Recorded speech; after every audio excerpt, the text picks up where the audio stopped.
Okay, people. So today on Echo Chamber, we have not the cat, but we have Dan Lantz. Dan Hey, Lantz. hey, hey.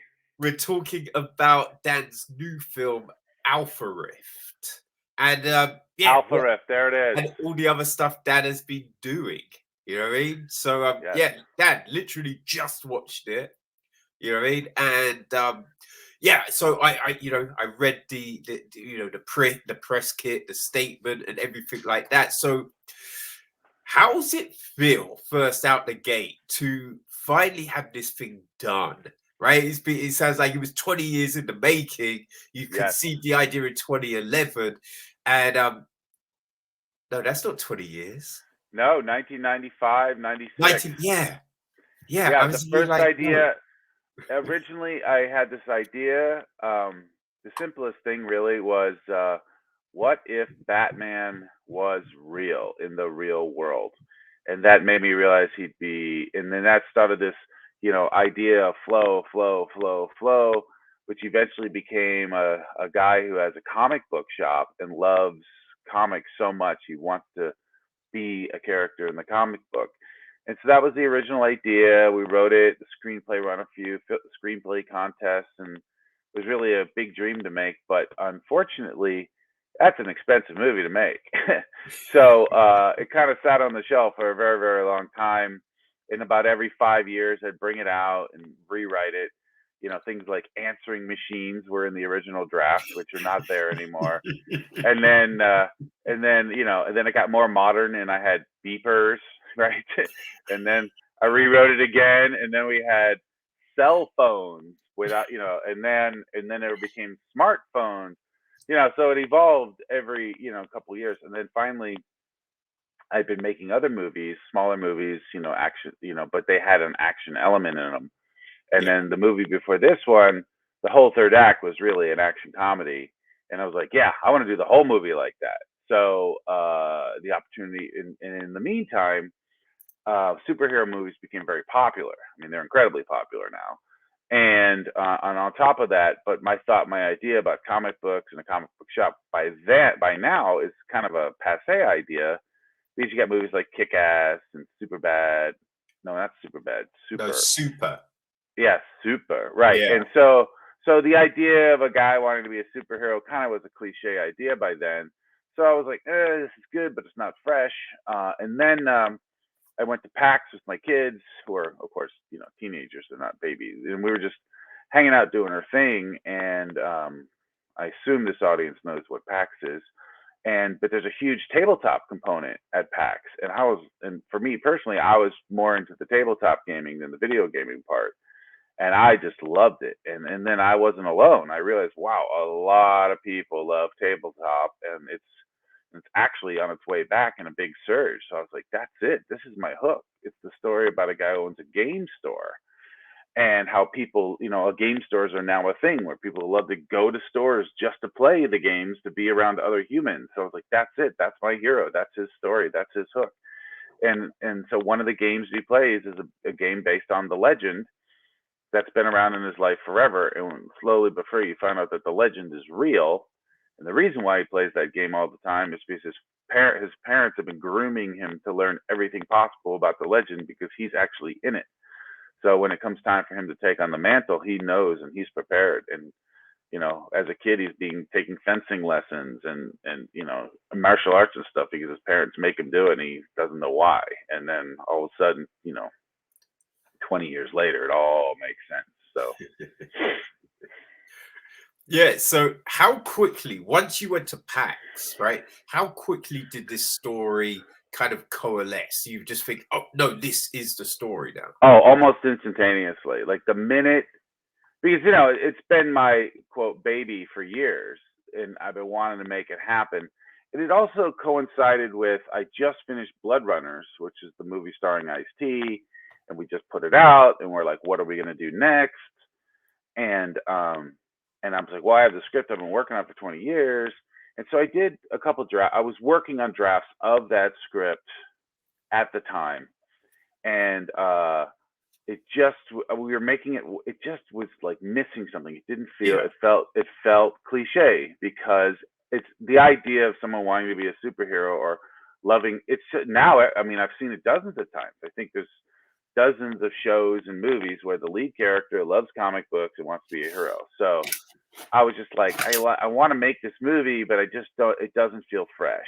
And then when the whole gaming thing came about, it was like, yes, of course. And it like you're sitting in my office, but like this is standard accoutrement on my desk. And my just stacks of die and. So it's like, of course, that's it. And it just was an easy pickup, like I got my spinner ring here, it's just like, that's it. And so and creatively, when you're working on an idea, you know, it's just kind of like there's the open synapses just waiting for that thing to fill them. And once I was at that convention, it just was like a lightning bolt, and it all came to me. I'm like, this is it. It's good. This is it. And then I went to my executive producer, James Beckett, and he was like, absolutely, let's do this. This is it. And that was just like, we got it. But a lot of times, you got an idea and you love the idea. It's a good idea, but it's just missing something. And then once you get that thing, it's like, yeah. So that's how it came about. Okay. And this, I'm really curious about this, right? So you've got the idea now, you've written it out. Now, how much of Nobleman did you flesh out? Right? The Because backstory? well, the story and the concept, because like watching it, I'm just like, yo, the spit, like this could be a tabletop game, this could be a comic book, right? There could be like find your own adventure novels, you know what I mean? Yep. It's just like this is something, right? This is I can Yeah. see people playing this in Games Workshop or wherever, Well, we have a game. We've got a game. We've been developing a game for several years, and I have prototypes. We have prototypes of the game, and we've been test playing them and just getting it right. But yeah, soon on the alpharift.com, sorry, www.alpharift.com. If you subscribe to our website, you'll be on the mailing list, and as soon as the game is ready, it's going to be announced to everyone. It goes in the blog and it gets announced to everybody. So so our we have a game. We definitely have a game that's like just we're waiting for the movie to come out. Yeah. And then just let that happen, and then the game will come out. I don't want to dump it all in the world at once. Yeah, no, that makes sense. But and then also play testing, reviews, etc., etc. And the game developer who's developing it, they're doing some test campaigns with other products. So they're kind of just working out. Do we want to just sell it? Do we want to Kickstarter it? Because it's there, but it's like these games are not cheap. It's like an $80 game. So with all the parts. So it's like, well, can we come up with another version that's like a more affordable version, or maybe make a free downloadable version where you can just download it and play it for free if you just print out all the stuff. We're trying to figure that out because the main version has actual miniatures and die and 3D board pieces that are like it's like in the movie. Like what I wanted to do for me as a director, I wanted the game to be like the game in the movie. Yeah. And the game in the movie is pretty elaborate. So that's great, but it might be too pricey for others. But, some games with all that stuff are about 50, 60, 70 bucks. Yeah. So it's not it's crazy, but is you don't have to buy it all at once. You can add to it, right? That's one of the things with those games, that you can get the basics and then you can add stuff. Yeah, I think right now we're kind of leaning towards, we want people to play it. And so I think we're going to probably make it so if you want to just download it and, download the 3D print files and just print out your parts and print out your game, you can do it if you want. And then if you're lazy like me or just don't have a 3D printer, you can just buy it. So that's some decisions we got to figure out. We have cool things too. Like, we have, metal parts, like metal coins that go in the game. So we're just trying to figure out what's that. We don't want to make something that's so outrageous that only 4 people buy it. But we want to make something that's cool. So that's that weird balance. And I'm sure this is like every game developer has gone through this, where you're like, you can make the greatest game in the world, and then it's so expensive nobody buys it, and then you Yes. make a cheap game, but then it's just a cheap game. So that's really a lot of the what's going on behind the scenes. But I think for sure we're just going to we have, maybe like 30 or 40 prototypes that we'll just throw up on the website to buy for those who are interested, and then we'll eventually figure out like what price point it should be out in the market. And we might like do some social media and figure out like, hey, what do you think of the game? What do you think it should be? What should the price point be? So because I'm not a gamer, and the company we're working with, they've done, games that are really cheap, and I want something that replicates the movie. So there's a little bit of like, where do we go here? So Yeah. let's get the movie out. Let's get some fans, get people to like it, and then the game will come out next. So, You know but what you should do, right? right. Instead of a book tour, right? Do a GameStop shop, right? And you could go to the game shops with the game and tell people the rules, get people in playing it, Yeah, we're and gonna get a do that. feel of it. Well, the game shop that's in the movie is a real game store. Ah, It's a real place. We even though it's called Tiki Tiki Games in the movie, it's a real place. It really is Tiki okay. Tiki Games. It's owned by somebody else than the characters in the movie.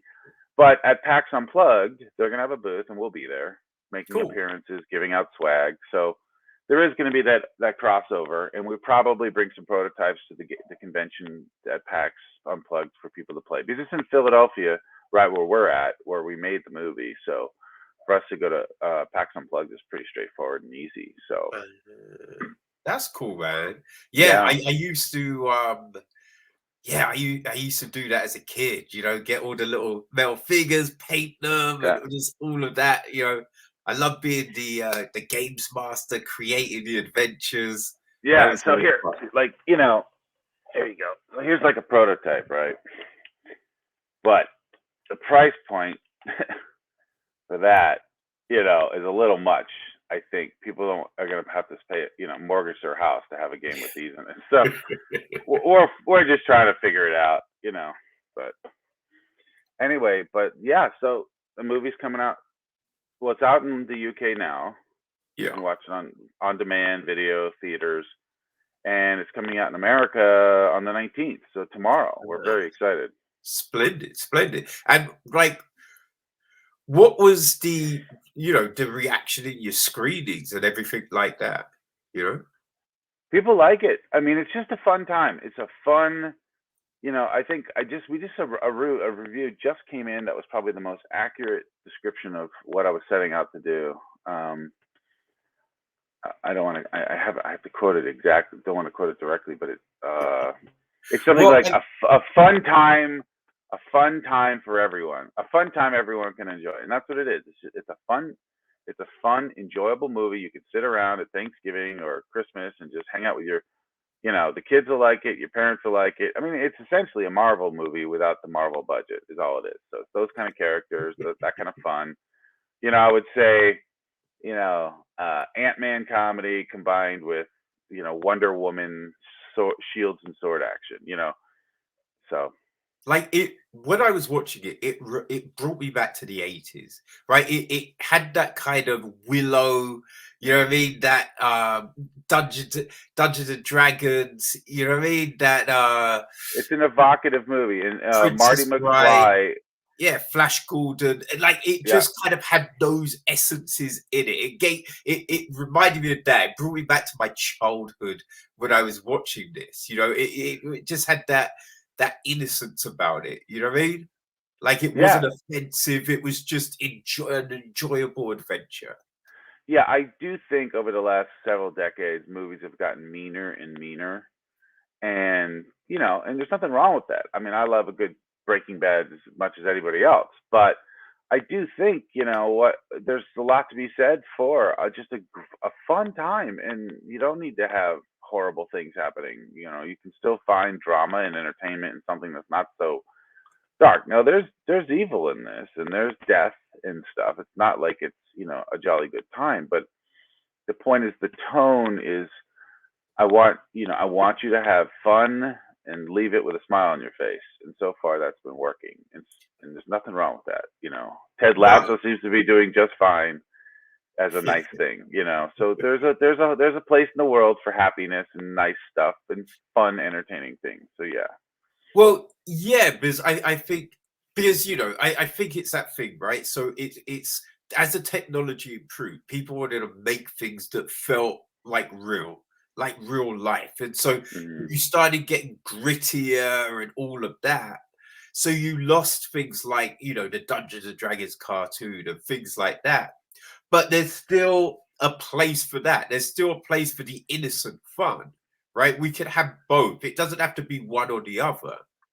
Well, I think things like, Back to the Future, Gremlins, Home Alone, people still are watching those things over and over and over again, and they're still watching it with their families and their kids. So, The Last Starfighter, uh, that kind of stuff, Dragonheart, you can, these Yeah. are movies, these are all fun movies that you can enjoy, and they don't, and there can be Goonies, you can have a happy ending, but still have some drama in the middle. I mean, even to extent a little bit of Star Wars, the old Star Wars, which wasn't so crazy epic, I mean, Yeah. you can still have, good guys, bad guys, you know, stuff like that. I mean, I really wanted to define good and define bad, and have really likable characters, so you just enjoy watching them. Yeah, no, that was a thing. Like when you're creating these characters, like how long did it take you to kind of flesh these people out and kind of figure, all right, these are the people I want in this story? It takes that's actually the most difficult part of making a movie, is fleshing out the characters, because you want to make every character distinct and unique. And so a lot of effort was made into Lance Hendrickson's character as the mentor, but more than just a mentor. He sort of like, he's arguing with his own people a little bit because he believes something that his lieutenant doesn't believe. So you got to have, a mentor, but he could, he still has his own conflicts. And then I have the lead character Nolan and his counterpart Vickers, which are literally polar opposites of each other, but they're both for the same cause. So I was really important to draw Vickers to be the exact opposite of Nolan, but not be Yeah. unlikable. So that took a lot of effort. I had a great actor, Graham Wolf, playing Vickers, and another great actor, Aaron Dallavilla, playing Nolan. So, but the interplay between those guys is really important because you need conflict all the time, and that really helps. Yeah, And then you have, I felt I was more a Vickers dude. I was more yeah, with Vickers. I was just like, Nolan, stop whining. yeah. Well, it's like Star Wars, right? Are you a Solo, or do you like Han Solo, or do you like Luke? And it's the same exact thing, right? They're both good guys, but are you Team Luke or are you Team Han? And on that note, Rachel, who plays Gabby?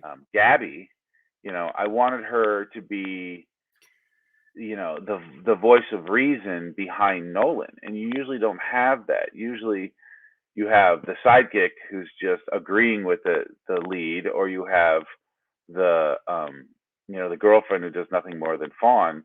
So I Yeah. wanted her to be the character that's, usually in these movies, the hero's the one who's mistrustful. The hero's the one who's like, I'm not so sure about this. But I wanted to do it where Nolan's like, yeah, this is great, let's do it.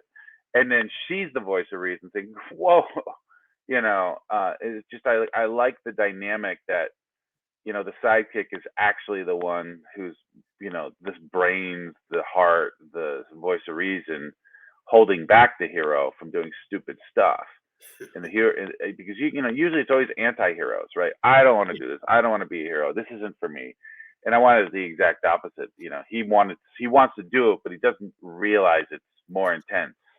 And even in the trailer, you see the bit where he goes, time, time, time out. Like, it's kind of like he still doesn't quite get that this is not a game. His whole life is a game, and now he's in reality. And I'm playing off that where it's now real as opposed to a game. And she's a good voice of reason. And Rachel really holds her own for that, which is really great. So That scene did remind me of June. Because I just recently reread the book and Yeah, watched the film. And when you have the bit where Paul's sparring with Gurney, and he's like, yeah, "I'm probably not in the mood today, Gurney." He's like, "Mood, mood." Was it mood is for cows and seasons? yeah. Exactly. You know, and it's sort of the same general gist. You know, it's kind of like. But also a note on that though, like in Dune, when he finally did it, in Dune he actually did beat the Gertie, versus in Alpha Rift he actually got his butt kicked Yeah, by Vickers. You know, so it's like he's still got a long way to go. I wanted to show that just because he's got training and a history of sword fighting doesn't mean he's actually a fighter. He just knows the moves. And it's just like everything else. I mean, it's one thing you can take a boxing aerobics class, and it's completely different when the other guy punches back. And that's kind of exactly. like what I was playing off of. Like, yeah, sure, he has a whole life of training on how to use a sword and how to do all this martial stuff, but no one ever punched him back. So it's a completely different reality when someone's punching back, and that's what I Yeah, wanted to show. Because, like, a lot of us these days, our lives are kind of soft, and we don't really get in real conflict, and so I wanted to show that. And once again, what if I was actually thrown into that situation? Sure, I might have the knowledge of strategy and maybe read a lot of books on how to do stuff, but when someone punches you in the face and your head is ringing, it's a completely different world, and that's what I wanted Nolan to go through. And I mean, I'm not going to spoiler it, but what happens to him in his first training session. It ain't pretty, you know. So but that was good. I was glad that happened because you don't want there's that sometimes you watch these films and the guy they pick up the sword or the gun and suddenly they're experts and you're just like it doesn't happen like that. And even when you have a propensity for something, right, it's still like I can't go to jujitsu and tap out a black belt no, because I don't have the knowledge yet. I still can't yeah, see that many steps ahead, right? And that yeah, takes time. The more you do it, then the more you become, it becomes ingrained in you. So it was good that we didn't have the guy just be a savant out the gate, and it's just like I could do all of this stuff. So I enjoyed that aspect of the film. yeah, and also and so but like we try to make it entertaining every step of the way, and and if there's always there's either there's an action scene every 10 minutes or less, and there's always something fun to look at. There's either conflict or comedy or romance constantly. I have this thing of what I call a hostile audience, where they got other things they can watch. So you got to entertain people, and I really do try to keep it as entertaining as possible, as much as possible, so people aren't bored. Yeah. Now, when you were thinking about the film and all of this, right? So you Uh, had the elements like at the very beginning when Lord Dagmar is released and all of that.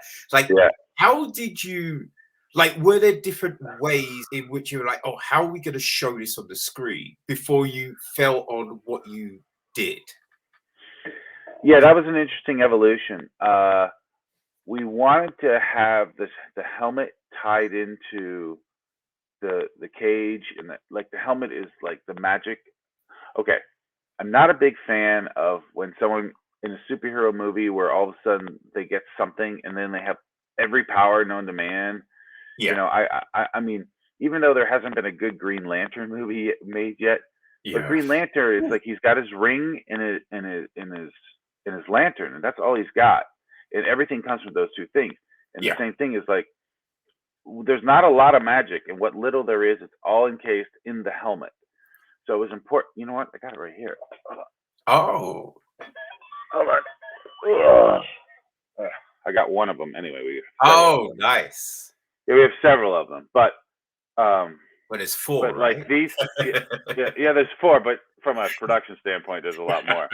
But so the idea was I wanted to design into the helmet. There's these three things, right? And they actually, as they come to life. Oops, I'm going the wrong way. They come to life, and then they form.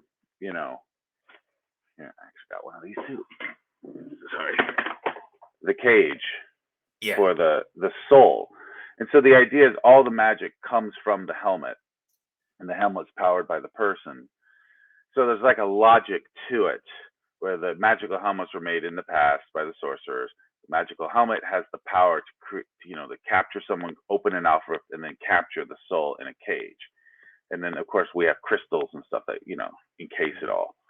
But and then I kind of just like the idea of you cannot trap evil, you can only lock it away. Evil always gonna exist, and that's the general premise. And there's some jokes about it too. It's like, really, dude, you couldn't figure out a better way to lock these things up. But it's just like, it's Murphy's Law. Like, evil will always find a way. If you lock it in a vault in the bottom of the ground, in the bottom of the earth, there's going to be an earthquake, and the earth's going to crack, and evil will get out. Evil, it's all about balance. You can never get rid of it. You just have to keep it in balance. And so, there's a lot of the backstory, a lot of the design. That's why I had the helmet is part of the cage, I spent over a year designing the helmet and the whole process of the escaped demons and captured demons. First of all, it's essential to the movie, and second of all, I really wanted it to make sense, because I have to admit, I'm not a big fan of when you watch a movie and something happens and you're like, I don't get that, So I put a lot of effort into it. Like, and if you're really hardcore, this is actually made up of 6 bands.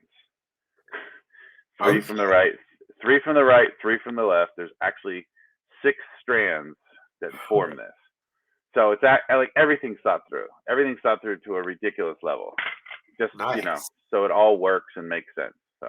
Oh, that's cool. And was that like a lot of sketches, or did you use like modeling stuff to try and bring it to life as you're trying to conceive it in your head? Like, I spent a mountain of effort. I could say I probably spent 4 months designing this thing, working with concept artists, my own ideas, sketching things out, because there's so many things we wanted this to have. We wanted it to have an expression, a nice angry expression. We wanted it to feel like it was an actual face looking at you, as opposed to something, just a shield with no emotion. It's important to get the symbolism in there. I'm a big fan of filigree, so we had all the filigree on there, and then this is sort of, I'm sorry, I'm doing this backwards.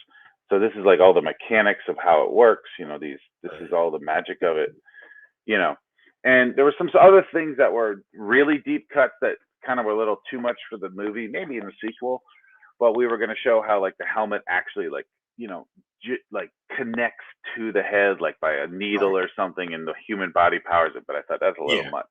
There's this fine line between overkill and, we had some other things where you put the helmet on and all of a sudden armor grows on your body. Oh, like a Guyver kind of thing.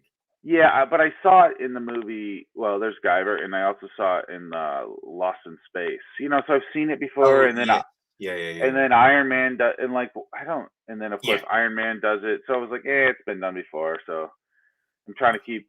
I'm a big fan of whatever this super thing the person gets. They're still incredible. Sure, they have one superpower, but everything else they're incredibly vulnerable to. Yeah. I like how Xavier, sure, he's got the greatest brain in the world, but he's crippled. I love that. Yes. So, well, I think that's the thing, right? And I think that's the thing where a lot of people don't necessarily always gel with Superman, because it's like I look at Superman and like Wonder, and it's the big difference between Marvel and DC, where DC's characters are more godlike and Marvel's are more everyman, right? And, I agree. And it's the thing, because you kind of look at Superman, you'd be like, well, no one can beat him. And when someone beats him, you're like, but could they really? But then you look at Spider-Man and you can think, there's ways of beating Spider-Man, right? There's ways of beating, and we see the great ways of beating like a character like Daredevil. Use sound disruption and all different things, and you do that. And it's good to know that someone is vulnerable and they could be beaten, because it makes the story interesting. Because if you think they can't be beaten, you're just like, well, this story is irrelevant, because they're always going to be victorious. Well, it's actually funny. I call it the God factor, which I mean, I made it up. I don't like it. Like, take the Tobey Maguire Spider-Mans, for example, right? In the first Spider-Man, he actually gets cut by the, Green Lantern's ninja Totally. stars, and he bleeds. Yes. And then he's hiding in the ceiling and blood is dropping down. It's like, yeah, he's very, very vulnerable. He can get cut, he can bleed.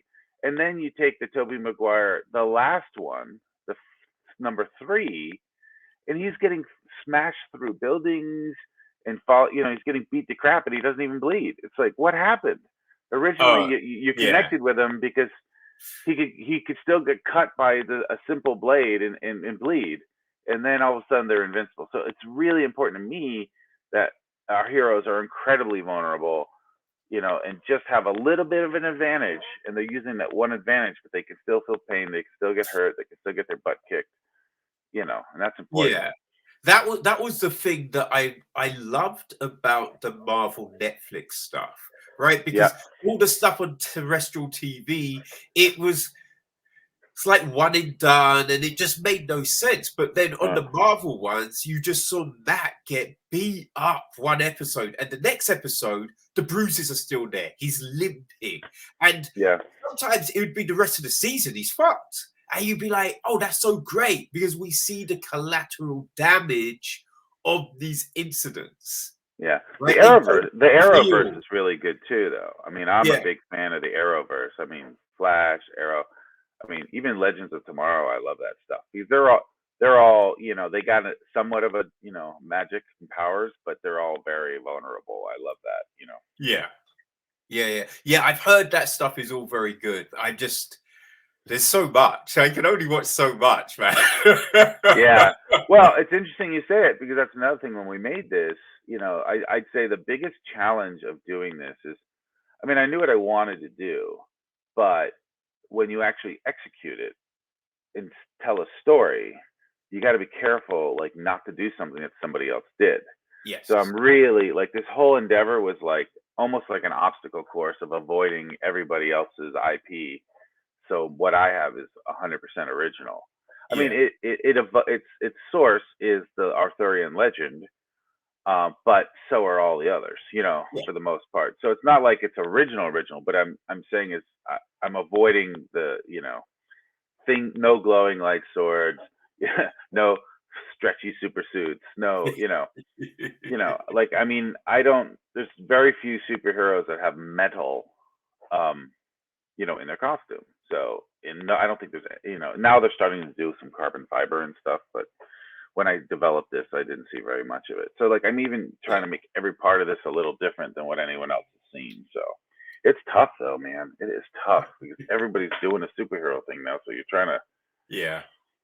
But but I it kind of feels sometimes people are very lazy about it, right? And you just be like, hey, that's so much like blah blah blah. And it's one of those things, right? I think there's maybe there's a limited number of stories, but right, it's about the interpretation of that story. It's how you bring it to life, and we've seen so many kind of interpretations of the Arthurian legend of, Homer's Odyssey, all right, of yeah, that. Like, oh my god, dude that was in the ship and he got flooded. Odysseus, right? And there was a right, yeah, cartoon back in the day, Ulysses 31, which was Odysseus in the future, which I loved as a kid. And it was just right, that yeah. take made it unique, made it different. And that's the thing. It's how can you add your own voice to something where it's not cliche, where you're not ripping someone off and you're being original.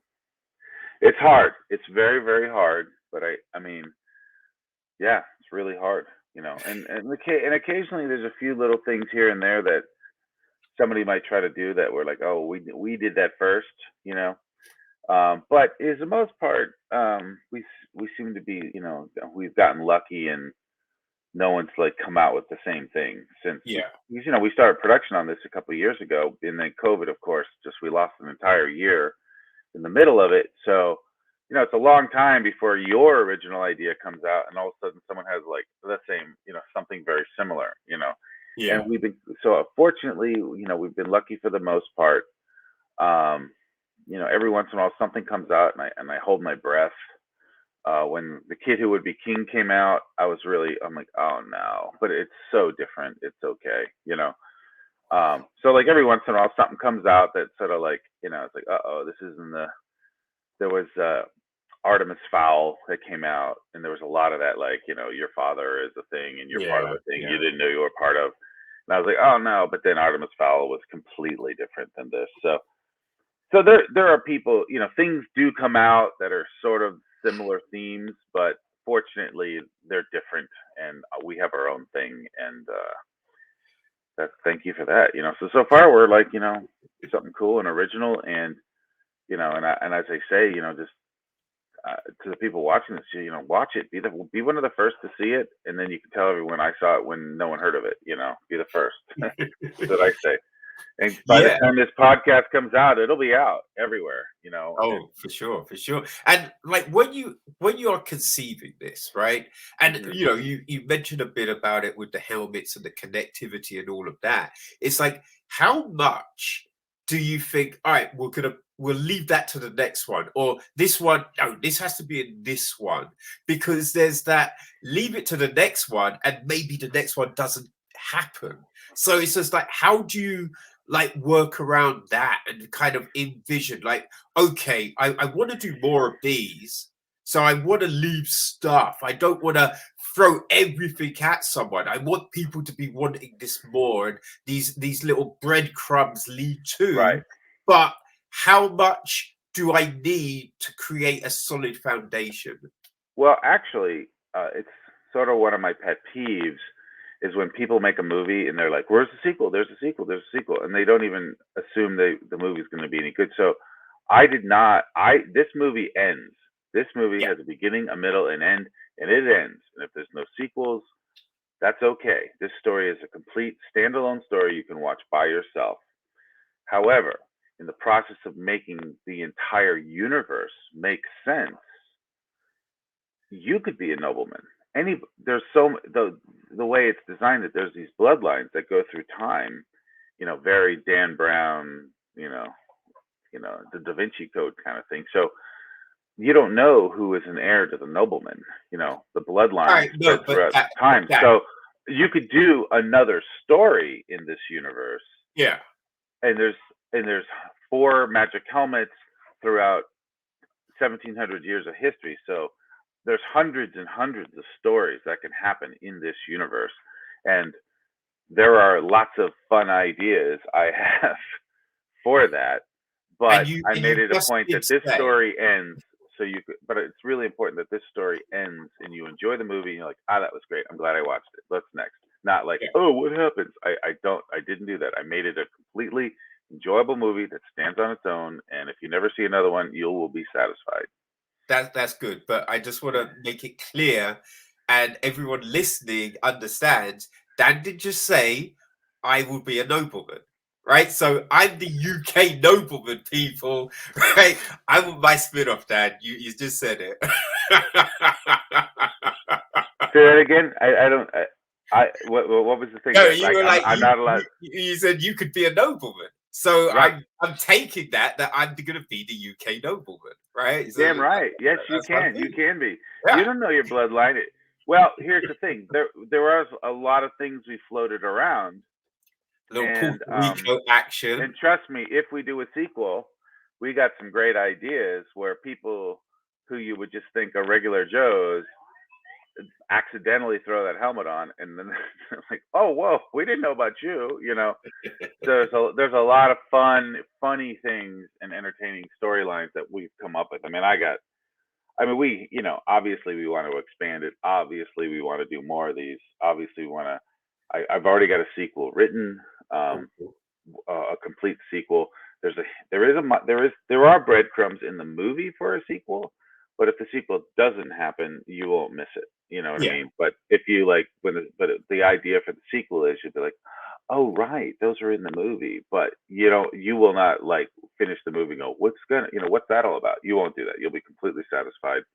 And as a matter of fact, I did have hints for sequels that I threw out when I made the movie because I just hate it when they do that. Like I love the movie Blade Runner 2049, but the way they made it sound, it's like there's another movie coming right up next about the rebellion, and it's like, well, they're not going to make that movie, so I feel like, oh man, I'm ripped off. So I hate it when they do that. Or the Yeah. Golden Compass, or the movie The Golden Compass, right? That's a whole series of books, and then they never finish it. So I didn't want to do that. I didn't want to be the guy. I didn't want that. So anything that like referred to another adventure, I removed, and all I do is have references to the bigger world. So Yeah. if if you all watch it and really like it, and when that comes about, we can take advantage of that bigger world. So See, I do enjoy when those things are floated in films, right? So it mhm. makes it sound like it is this huge tapestry. You know Yes, what I mean? And that it make always because it makes sense when you're talking about this stuff, and you'd be like, oh yeah, so we could check the one in blah blah blah. Oh, what about It's just like, but it's just like, yeah, but we're here. We're here. That right, takes too much time, and you'd be like, yeah, that makes sense, right? right, And it's not like, oh, we now have to look at this or we have to go no because nope, we're in this story and all of that it works for this story, and that is always good. But yeah, I hate it when something it throws all of this stuff out there which you're like, all right, well, you have to tell that now, and yep, you're going, all right, so there's going to be a part two, and then it just never happens. yeah. And So it's like, yeah, oh, yep, you'll enjoy it as is standalone. It'll be great. yeah. So but with all of that, right? Oh, cat crossing. Sorry, really, dude. I'm doing an interview, man. uh, like, Sorry about that. w- will the nobleman have familiars, steeds, or anything like that? Have what? Like, companions, seats, horses, or the Yes, equivalent of. yes. We have all kinds of stuff in the works. We have all kinds of stuff in the works. But you got to crawl before you can walk. Got to walk before you can run. So right now, let's just see how the world responds to this movie. Hopefully, people love it, and then we can keep going with it. So that's my what I really hope for. It is very intriguing, the whole thing, and I think it is a complete story, but like I Right. think there's so much that you kind of envisioned when you're Oh watching, yeah. There's like there's a lot what, there. Yeah. yeah, where it could go, and just Hmm. everything, and just from everything that you see, like the ceremonies and all of Oh this yeah. stuff, you're just like, oh man, like, Yeah. what's happening here? This is great. Yeah. Uh, Well, like if enough people ask for it, they will get it. like when you do create something, do you storyboard it, or are you just writing a script, or how do Everything. you I use every tool in the book. I do storyboards. I do animatics. I just write things down. Sometimes just the fight choreographer, and I will just explore ideas. Yeah, I'm not really married to any one process, but I definitely use all of them because certain tools are the best. okay. Really complex scenes, I'll storyboard. If it's really complex, Yeah. I'll storyboard it out so I can keep track of everything. Simpler things, I like the actors to live in the moment and let the actors bring their characters to life, and then I try not to tell the actors what to do. I like to let them do their thing, and then I just give them notes. So Okay. No, that makes sense. And yeah, what would you say was the hardest part of the film, right? To conceive or to bring to life on the screen? the most difficult thing was the super suit. I mean, they look great when they're standing still, and the thing has carbon fiber and woven aluminum in it, so certain parts of it are actually bulletproof. I mean, they're really strong, Oh. but all the joints. Well, I had this silly idea. Let's make it out of Kevlar, so it's actually bulletproof. I thought that'd be a fun little aside. But the thing is, though, it's not the hard part. It's all the joints and the soft parts to get them. Right. Like, wow, it is brutal. And it's interesting because I think I have a PhD in superhero suit design at this point because there's certain things I see in other super suits in other movies, and I'm like, why is that there? That doesn't look so good. And I'm like, I know why that's there, because they're cheating. Because there's certain things you can do in a suit that if you put joints in certain spots, there's much more mobility. And so the things that I was doing battle with and losing, I could see why like the big Hollywood studios designed their suits in certain ways. Right. But but I still wanted to look a certain way, so I had to suffer.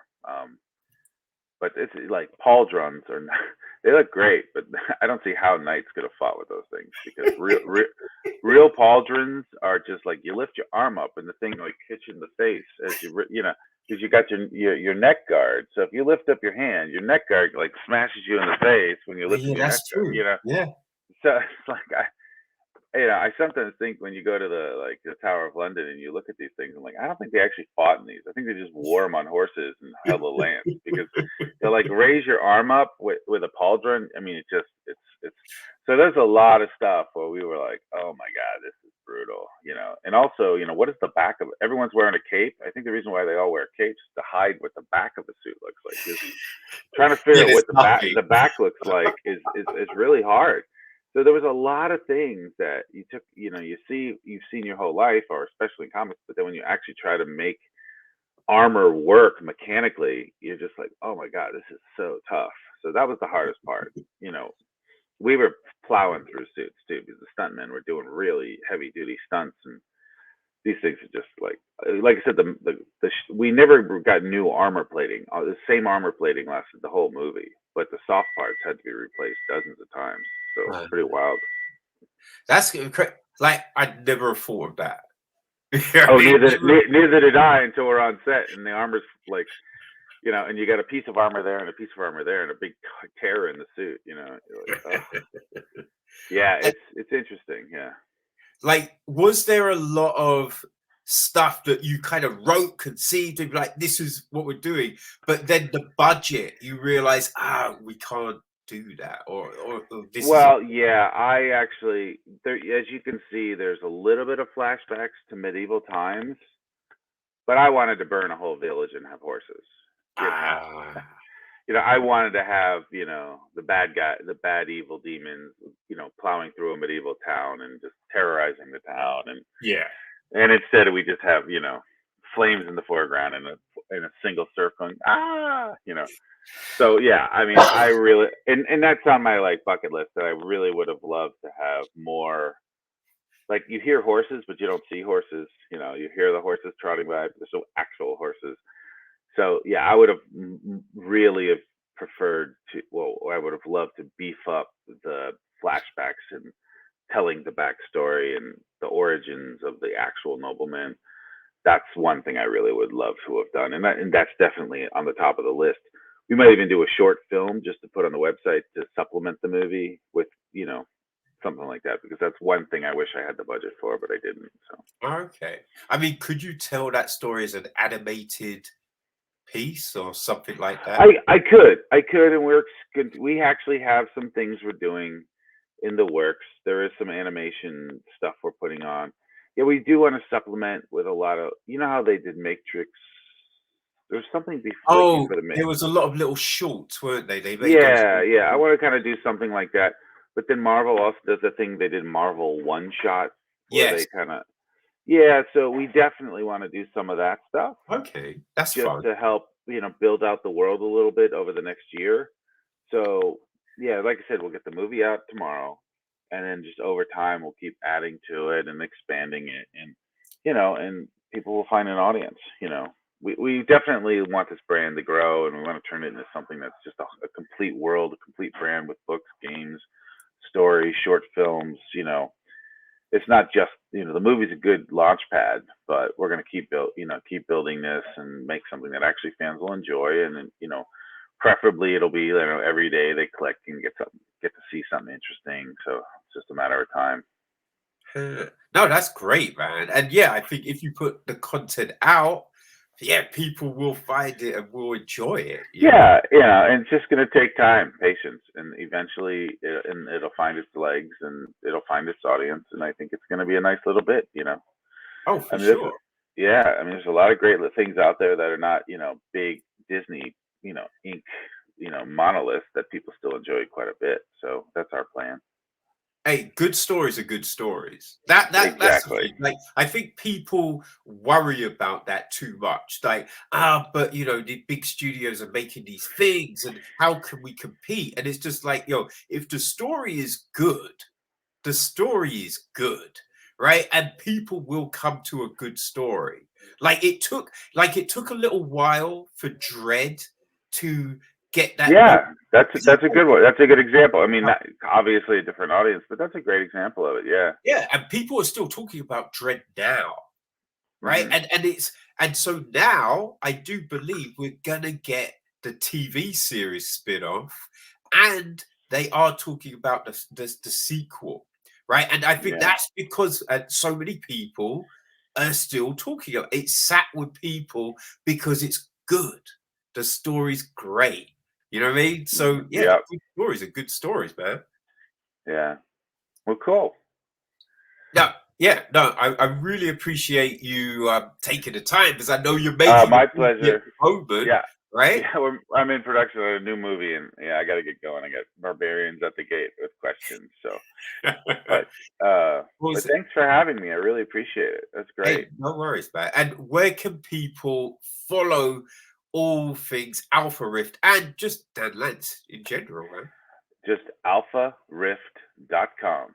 Everything will be there. We have, of course, Instagram, Facebook, and there's my website. But I think really what matters is Alpha Rift is where all the effort is going. Alpharift.com, and we're gonna have anything and everything about that on that one website. So, and that's it. And then, like I said, if you subscribe to the site, then you'll be on the mailing list. That way, if it takes a week or two or a month where something doesn't come out, we'll send it to you, and get it in your inbox when there's something new. We're not going to be like these places that send something every day. We're just going to send out stuff when we have stuff to say. So, it'll be a good way to just keep a finger on the brand, and as things go on, you'll know. So, Tremendous. Well, Dan, I hope all the success with it. I am very intrigued to see what happens with the sequel, the tabletop game. You know what I mean? I wouldn't mind seeing a chess set. We might see a chess set, Dan. You ooh, know I what haven't thought of that one, but we might figure something out. I haven't thought of that one. I got to figure out who the characters are. I mean? Oh man, Dan, it's really been a pleasure, and I hope you come back to talk about the new movie and just all the other stuff you have coming, man. Oh, You're always absolutely, welcome. absolutely. Be my pleasure. All right. Thank you, Dad. Appreciate it. Thank you. Have a good one.